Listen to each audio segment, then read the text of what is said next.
بسم اللہ الرحمن الرحیم۔ زمانہ حضرت آدم علیہ السلام کو 6163 سال گزرے تھے۔ یہ تمام تواریخ کے حوالہ جات کتاب السیر میں لکھے ہیں اور بعض روایات میں ہے کہ 6700 سال گزرے تھے۔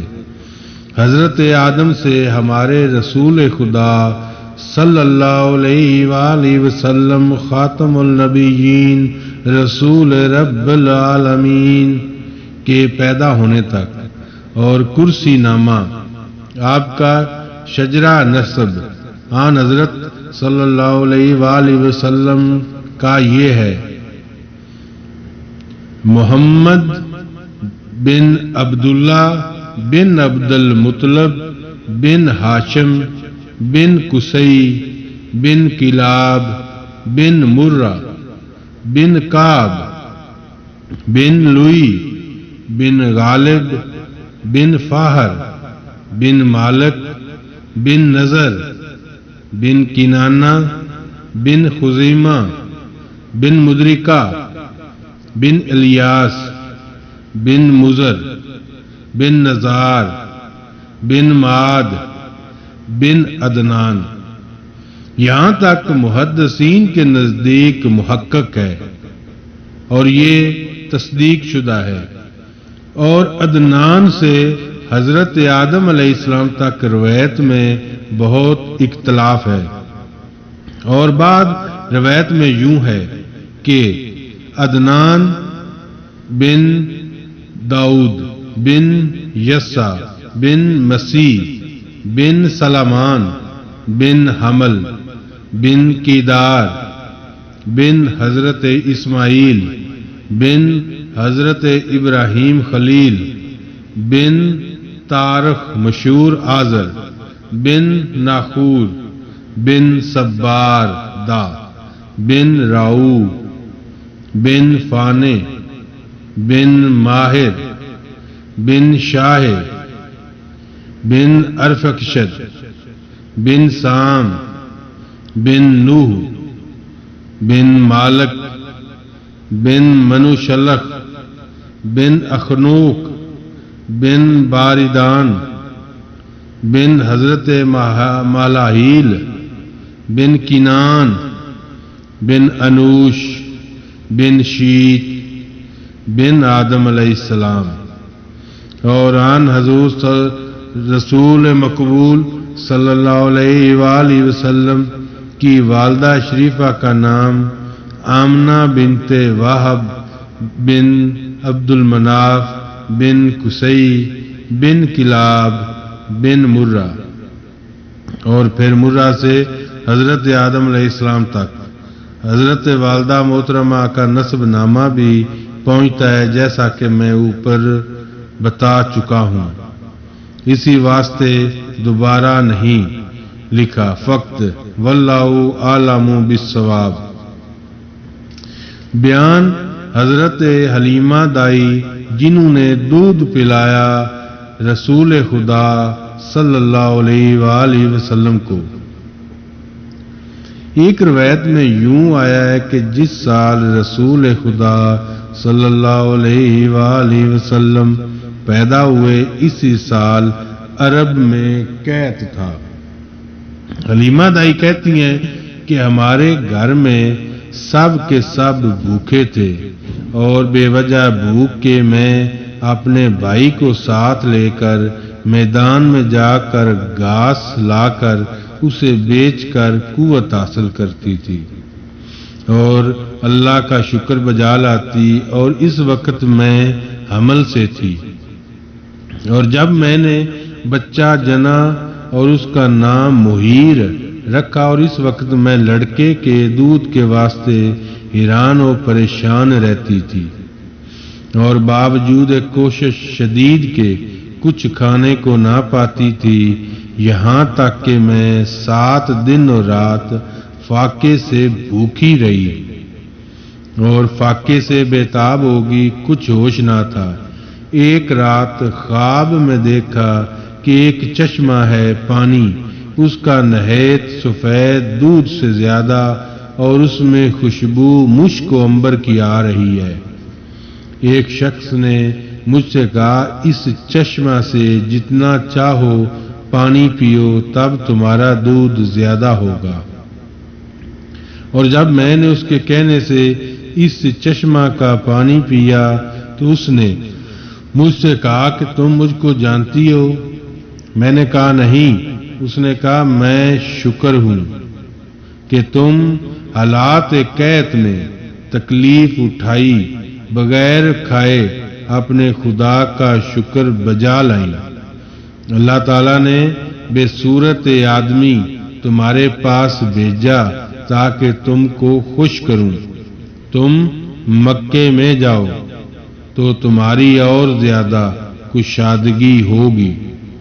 یہ بات کسی سے مت کہنا۔ حضرت حلیمہ رضی اللہ تعالیٰ عنہ کہتی ہیں کہ اس نے میری چھاتی پر ہاتھ پھیرا اور کہا، خدا تمہاری روزی زیادہ کرے گا اور دودھ بھی تمہارا زیادہ ہوگا، تم مکے چلی جاؤ۔ اسی وقت میں اپنی نیند سے بیدار ہوئی اور دیکھتی کیا ہوں کہ میری چھاتی سے دودھ سے بھری ہوئی تھی اور مصالے مشک کے ٹپکتی تھی۔ بنی سعد کی عورتوں نے جب یہ حال میرا دیکھا تو مجھ سے کہنے لگی کہ اس قحط سے سب کی جان لبوں پر آئی ہے، قریب ہلاک ہوئے اور تم کو اس کے خلاف دیکھتے ہیں، تم کیا کھاتی ہو؟ اس کا جواب میں نے کچھ نہیں دیا کہ خواب میں مجھ کو ممانت تھی کہ یہ بید کسی پر زہر نہ کرنا۔ پھر دوسرے دن اپنی عادت پر گھاس چھیلنے کے لیے میدان میں گئی۔ اسی وقت ایک آواز غیب سے آئی کہ ایک لڑکا قریش کی قوم میں پیدا ہوا ہے، وہ بڑا مبارک اور سعادت مند ہے، اور حقیقت میں سعادت اس کی بھی ہوگی جو اس کو گود میں لے کر اپنا دودھ پلائے۔ یہ آواز سن کر قوم بنی سعد کی عورتیں فوراً پہاڑ سے نیچے اتر آئیں اور پھر وہ اپنے اپنے شوہروں کے پاس جا کر یہ حوال کہنے لگی۔ پھر سب نے متفق ہو کر مکے چلنے کا مشورہ کیا اور وہاں پر چلنے کا ارادہ مصمم کر لیا۔ بس ایک دن موقع غنیمت جان کر وہ سب کی سب چلیں اور میں بھی ان کے ہمراہ پیچھے گدھے پر سوار ہو کر چلی، اور میرا شوہر بھی میرے ہی ساتھ تھا، لیکن جو میرا گدھا تھا وہ رفتار میں سست تھا، اس واسطے کہ گدھا میرا بہت لاغر تھا۔ چنانچہ میرے ساتھی سب کے سب آگے نکل گئے اور میں جس کو اور میدان سے گزرتی تھی یہ آواز برابر سنتی تھی کہ اے حلیمہ، تم کو شرف مبارک ہو۔ میں اسی طرح چلتے چلتے تیسرے مقام پر جا پہنچی۔ وہاں ایک شخص کو دیکھا، قد و قامت میں بلند، اور ایک بھی ہاتھ میں ایک ایسا ہاتھ میں لیے ہوئے نورانی چہرہ ایک غار سے نکل آیا۔ یہ کیفیت دیکھتے ہی میری آنکھیں بند ہو گئیں۔ وہ میرے پاس آ کر میرے پیٹ پر ہاتھ رکھ کر کہنے لگا کہ اے حلیمہ، سعادت دارین تم کو حاصل ہوئی، یعنی اللہ تعالیٰ نے رضاعت پسر قریش تم پر مبارک کی۔ یہ سن کر میں نے اپنے شوہر سے کہا کہ میں جو دیکھتی سنتی ہوں غیب سے تم کو معلوم ہے؟ وہ مجھ کو کہنے لگے، کیا ہوا؟ خیر تو ہے؟ کیا تم دیوانی تو نہیں ہوگی؟ میں اندیشہ کرتی ہوں کہ میں چلی جاتی تھی کہ ہمارے ہمراہ کے لوگ ہم کو ملیں۔ یہاں جب میں مکے کے قریب جا پہنچی، یعنی اتنے قریب جا پہنچی کہ مکہ 6 کوس باقی رہ گیا تھا، اور مجھ سے پہلے جانے والی قوم بنی سعد کی عورتیں مکہ میں پہنچ چکی تھی، اور میں نے ایسا کیا کہ اپنا تمام مال و اسباب سواری کا گدھا وہیں چھوڑ کر صرف اپنے شوہر کو لے کر شہر مکے میں داخل ہو گئی، اور وہاں جا کر میں نے بنی سعد کی عورتوں کو دیکھا، وہ شہر مکہ سے واپس آ رہی ہیں۔ یہ دیکھ کر میں بہت ہی متردد ہوئی اور پھر زبان حال سے کہنے لگی، یا الہی یا الہی، مجھ کو بھی وہ دولت نصیب ہوگی یا نہیں جو تم نے کہا تھا۔ اتنے میں عبد المطلب کو دیکھا کہ وہ چلے آتے ہیں، دائی دودھ پلانے والی تلاش کرتے ہوئے۔ انہوں نے بنی سعد کی عورتوں کو دیکھ کر کہا، اے عورتوں، قوم بنی سعد کی، کیا تم میں کوئی دودھ پلانے والی دائی ہے؟ میں نے کہا، میں ہوں۔ عبد المطلب نے کہا، تم کون ہو اور تم کس قوم سے ہو؟ اس کے جواب میں نے کہا، میں قوم بنی سعد سے ہوں۔ بولے، تیرا نام کیا ہے؟ میں نے کہا، میرا نام حلیمہ ہے۔ پھر یہ سن کر انہوں نے کہا، اے حلیمہ، یہ بہت نیک اور اچھی بات ہے کہ ایک لڑکا محمد صلی اللہ علیہ وآلہ وسلم جس کا نام ہے اور وہ ہے بھی یتیم، تم اس کو دودھ پلاؤ گی اور میں اس کی اجرت تم کو دوں گا۔ پھر میں نے تمام قوم بنی سعد کی عورتوں سے کہا تو کسی نے بھی اس کو قبول نہ کیا اور کہنے لگی، یتیم لڑکے کو دودھ پلانے کا کیا فائدہ؟ تم ہی اس کو دودھ پلاؤ، اللہ تعالیٰ تم کو اس کا اجر دے گا، شاید اس کے بعد تم عزیز و مکرم ہو جاؤ۔ میں نے کہا، بہت اچھا، میں اپنے شوہر سے پوچھ لوں پھر دودھ پلاؤں گی۔ جب میں اپنے شوہر سے دریافت کرنے کو جانے لگی تو عبد المطلب نے مجھ کو قسم کھا کر کہا کہ تم ضرور واپس آنا اور دودھ پلانا نیک کام سے مت پھرو، اور میں بہت خوش ہوں، شاید مجھ کو اس سبب سے فیض پہنچے۔ اور میں نے یہ بھی دیکھا جب بنی سعد کی قوم سے اس سے باز آئی کہ یتیم لڑکے کو دودھ پلانے سے کیا فائدہ ہوگا، بس اس وقت بھی میرے دل میں آیا کہ دودھ پلانے جاؤں یا نہ جاؤں۔ اور ایک بھانجا بھی میرے ساتھ تھا، اس نے کہا، اے خالہ، وہ سب عورتیں قوم بنی سعد کی بے نصیب ہوگی، تم ابھی مت جانا۔ اور ادھر مجھ کو بھی یہ بات پسند آئی کہ جب سب محروم ہو کر چلی گئیں تو میں بھی نہیں جاؤں گی، لیکن میرے دل نے پھر مجھ کو مجبور کیا، تم ضرور جاؤ، سعادت پاؤ گی۔ اگر یہ لڑکا یتیم ہے تو کیا ہوا، اس کو اپنی گودوں میں پالوں، اور یہی چیز میں نے اپنے خواب میں دیکھی ہے اور مجھے یقین ہے کہ وہ ہرگز جھوٹ نہ ہوگا۔ چنانچہ یہ خیال کر کے میں عبد المطلب کے پاس گئی اور وہاں جا کر اس لڑکے کو طلب کر لیا۔ عبد المطلب نہایت ہی خوش ہو کر مجھے آمنہ کے گھر لے گئے۔ وہاں جا کر میں نے آمنہ کو دیکھا، مانند مہتاب کے گھر میں بیٹھی ہیں اور اپنے لڑکے محمد صلی اللہ علیہ وآلہ وسلم کو سفید حریر کے کپڑے میں لپیٹ کر سلا رکھا ہے۔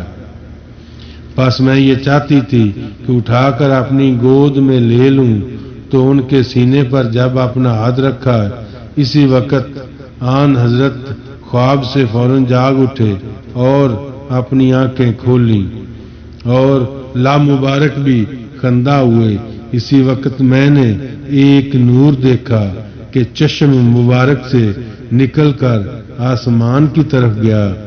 ادھر میں نے ان کو اٹھا کر اپنی گود میں لیا اور دائنی طرف کا دودھ اپنا دھو کر ان کے منہ مبارک میں دیا تو آپ نے فوراً دودھ پینا شروع کر دیا، اور پھر میں اپنی بائیں طرف کی چھاتی بھی ان کو پیش کی تو آپ نے نہیں پیا۔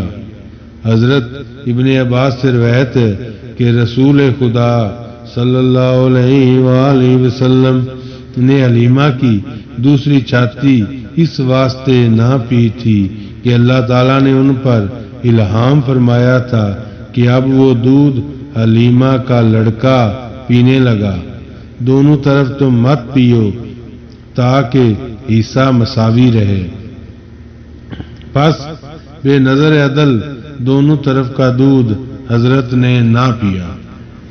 حلیمہ سعدیہ کہتی ہیں کہ جب تک رسول خدا اول دودھ نہ پیتے تب تک میرا بیٹا بھی دودھ نہ پیتا، یہاں تک کہ وہ اپنا منہ بھی دودھ پر نہ رکھتا تھا۔ اول وہ پیتے، پیچھے میرا بیٹا پیتا، اور دائنی چھاتی سے صرف رسول خدا صلی اللہ علیہ وآلہ وسلم ہی پیتے تھے اور بائیں چھاتی سے میرا بیٹا پیتا تھا۔ ایک وقت کاندھے پر میں آن حضرت صلی اللہ علیہ وآلہ وسلم کو لے کر اپنے شوہر کے پاس گئی۔ اس نے لڑکے کو دیکھ کر فوراً جناب کبریا میں سجدہ کیا اور پھر مجھ کو کہا، اے حلیمہ تو خوش ہو جا، اب کوئی آدمی ملک عرب میں ایسا نصیب آور ہم سے زیادہ نہ ہوگا۔ حلیمہ کہتی تھی کہ جب رات ہوئی مکے کے پاس بتا ایک جگہ ہے، وہاں میں نے 4 شب رہی اور 5ویں شب کو خواب میں دیکھا کہ ایک شخص نورانی چہرہ حضرت کے پاس سرانے آ بیٹھا اور حضرت کا منہ چوما۔ یہ دیکھ کر میں نے اپنے شوہر سے اس نے کہا، خاموش، یہ بات کسی سے مت کہنا، یہ علامت اقبال بلندی کی ہے۔ اور اس کے بعد دوسرے دن جو عورتیں قوم بنی سعد سے مکہ میں آئی تھیں سب کی سب نے پھر اپنے گھر کی طرف مراجعت کی اور میں بھی آمنہ سے رخصت ہو کر رسول خدا کو لے کر اپنے گدھے پر سوار ہو کر سب کے ساتھ چل دی اور میرے گدھے نے 3 مرتبہ کعبہ کی طرف سجدہ کر کے روح بسوئے آسمان کیا اور مثال ہوا کے مجھے لے کر چلنے لگا، اور جو لوگ میرے ہمراہ تھے وہ یہ دیکھ کر متحیر ہوئے اور پوچھنے لگے، اے حلیمہ، یہ وہی گدھا ہے جو میرے ساتھ آیا تھا اور تم لوگ دیکھتے تھے؟ سب سے پیچھے چلتا تھا اور پھر گدھے نے بھی بے حکم خدا کہا، اے لوگو، میں وہی گدھا ہوں جو بالکل لاغر تھا اور اب میں بالکل تازہ دم ہو گیا ہوں۔ کسی بات کی تم کو خبر نہیں ہے، تم کو معلوم ہونا چاہیے کہ اب میری پیٹھ پر کون سوار ہے، اور یہ میرے لیے بڑی سعادت ہے اور فخر مندی ہے، یعنی میری پیٹھ پر خاتم الانبیاء ہے اور میں ان کا بار بردار ہوں، اسی وجہ سے مجھ میں زور زیادہ ہو گیا ہے۔ حلیمہ سے روایت ہے کہ وہ کہتی تھی کہ گدھا میرا سب سے آگے آگے نکل گیا تھا اور جہاں ہم منزل کرتے تھے اس جگہ آن حضرت کے طفیل بہت زیادہ گھاس پیدا ہوتی تھی اور پھر تمام چوپائے جانور اس گھاس کو کھاتے تھے، اور جب میں اپنے گھر پہنچی تو آن حضرت کی برکت سے بکریاں جو دبلی تھیں وہ سب موٹی تازی ہو گئیں اور دوسروں کی بکریوں سے ہماری بکریاں زیادہ بچے دینے لگیں اور پھر بہت دودھ ہوا۔ پھر ایسا اتفاق ہوا کہ لوگ ہماری بکریوں سے اپنی بکریاں باندھ دیتے تھے، پھر ان کی بکریاں بھی بہت زیادہ دودھ دیتی تھیں اور بچے بھی زیادہ دینے لگی۔ کہتے ہیں کہ یہ سب حلیمہ کی خدمات کا صلہ تھا، اسی واسطے کہ سرور کائنات کی دائی تھی اور اللہ تعالیٰ نے خلائق کے دل میں محبت ڈالی تھی کہ جو شخص رسول خدا صلی اللہ علیہ وآلہ وسلم کو دیکھتا تھا وہ بہت پیار و محبت کرتا تھا۔ جب آن حضرت صلی اللہ علیہ وآلہ وسلم بڑے ہوئے اور بات چیت کرنے لگے تو سب سے اول کلمہ آپ نے یہ پڑھا، اللہ اکبر، اللہ اکبر، الحمدللہ، رب العالمین۔ اللہ اکبر، اللہ اکبر، الحمد للہ رب العالمین۔ لوگ یہ سن کر بڑے ہی متعجب ہوئے۔ پھر علیمہ نے کہا، اس سے بھی اور عجیب و غریب بات واقع ہوئی۔ جس وقت آن حضرت صلی اللہ علیہ وآلہ وسلم دودھ پیتے، روز ایک بار پیشاب کرتے اپنی عادت معین پر، اور مجھ کو پیشاب پاک کرنے کی حاجت نہ ہوتی تھی، فوراً پیشاب خشک ہو جاتا تھا اور اثر بھی نجاست کا معلوم نہیں ہوتا تھا۔ اور جب پیغمبر خدا بڑے ہوئے تو میدان کی طرف بذات خود تشریف لے جاتے تھے اور نہ کسی لڑکے کے ساتھ کھیلتے تھے، الگ کنارے جا کر بیٹھ کر ذکر الہی کرتے تھے۔